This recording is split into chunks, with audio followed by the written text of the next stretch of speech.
kembali dalam pembahasan materi biologi tentang sistem saraf pusat, otak, dan medula spinalis.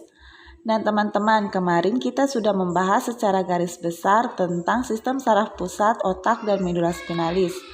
Hari ini kita akan membahas lebih rinci tentang bagian-bagian dari sistem saraf pusat otak, terkhususnya materi tentang otak besar. Apa saja yang akan kita pelajari tentang materi otak besar? Tanpa berlama-lama lagi, ayo kita lihat bersama-sama. Otak besar menempati bagian depan dan bagian atas dari rongga tengkorak. Otak besar tersusun atas struktur luar dan struktur dalam. Struktur luar disebut dengan korteks serebral tersusun atas substansi abu-abu. Sedangkan struktur dalam disebut dengan nukleus basal tersusun atas substansi putih. Oke, kita akan lanjut pada pembahasan tentang korteks serebral otak besar. Korteks serebral menempati massa otak sekitar 80%. Korteks serebral memiliki pelekukan dengan ketebalan 5 mm. Pelekukan ini meningkatkan luas permukaannya dan sering dikaitkan dengan kecerdasan. Korteks serebral membagi belahan otak yang disebut dengan hemisfer serebral, yaitu belahan kiri dan belahan kanan, dan dihubungkan oleh serat pita putih yang dinamakan dengan corpus callosum. Setiap hemisfer serebral terdapat visura atau ceruk dalam dan sulcus atau ceruk dangkal. Pada hemisfer serebral terdapat lobus-lobus fungsional. Dan pada permukaan luar jaringan otak terdapat tonjolan yang berbentuk bulat yang disebut dengan gyrus. Nah, apa saja area-area fungsional pada bagian otak besar korteks serebral ini? Area fungsional korteks serebral otak besar terbagi menjadi 3 area, yaitu area motor primer, area sensor korteks, dan area asosiasi. Area motor primer korteks serebral terdiri dari lobus frontalis, area gyrus presentral bagian anterior, dan area Broca pada lobus frontalis superior. Lobus frontalis atau dahi dia berfungsi untuk mengendalikan kontraksi volunter di bawah kesadaran otot rangka. Sedangkan pada sisi anterior gyrus presentral berfungsi untuk mengendalikan aktivitas motorik yang dilakukan secara berulang-ulang atau yang telah terlatih, misalnya aktivitas mengetik, aktivitas menulis. Sedangkan pada area Broca, lobus frontalis superior ini dia berfungsi untuk mengendalikan kemampuan berbicara kita.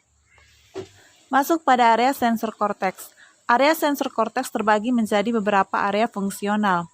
Area sensor korteks yang pertama adalah area sensor primer. Area sensor primer terletak pada gyrus pot sentral. Area sensor primer berfungsi untuk menerima informasi nyeri, tekanan, suhu, dan sentuhan. Area sensor korteks yang kedua adalah area visual primer. Area visual primer terletak pada lobus occipital, yaitu pada bagian kepala belakang. Area visual primer berfungsi untuk menerima informasi penglihatan. Area sensor korteks yang ketiga adalah area auditory primer. Area auditory primer ini terletak pada bagian lobus temporal, pada bagian pelipis.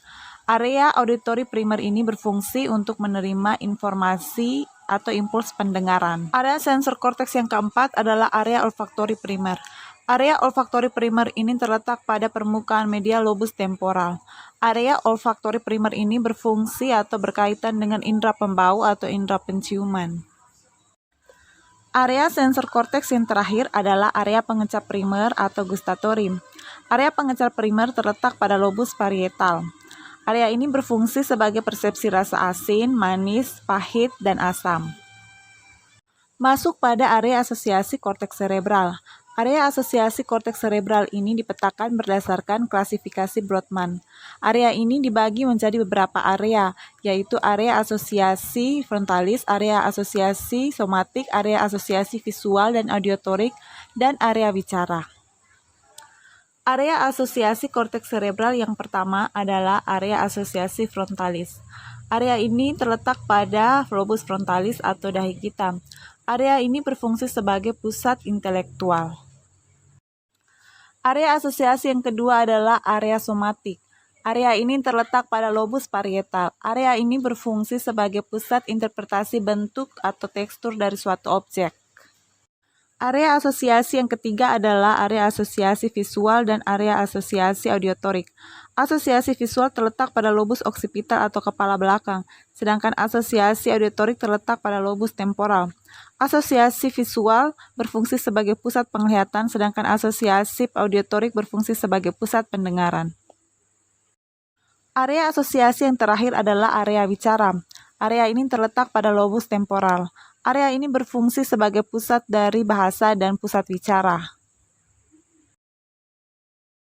Struktur dalam otak besar disebut dengan ganglion basal atau nukleus basal. Nukleus basal atau ganglion basal ini berfungsi sebagai pusat koordinasi motor. Jika seseorang mengalami kerusakan pada nukleus basal atau ganglion basalnya, maka seorang tersebut akan menjadi pasif dan tidak dapat melakukan gerakan. Dikarenakan nukleus basal atau ganglion basalnya ini tidak dapat mengirimkan impuls motornya ke organ motorik atau otot. Dan teman-teman, sekian dulu pembahasan kita tentang otak besar yang merupakan bagian dari sistem saraf pusat otak. Untuk video selanjutnya akan kita bahas bagian-bagian lain dari otak. Sampai jumpa!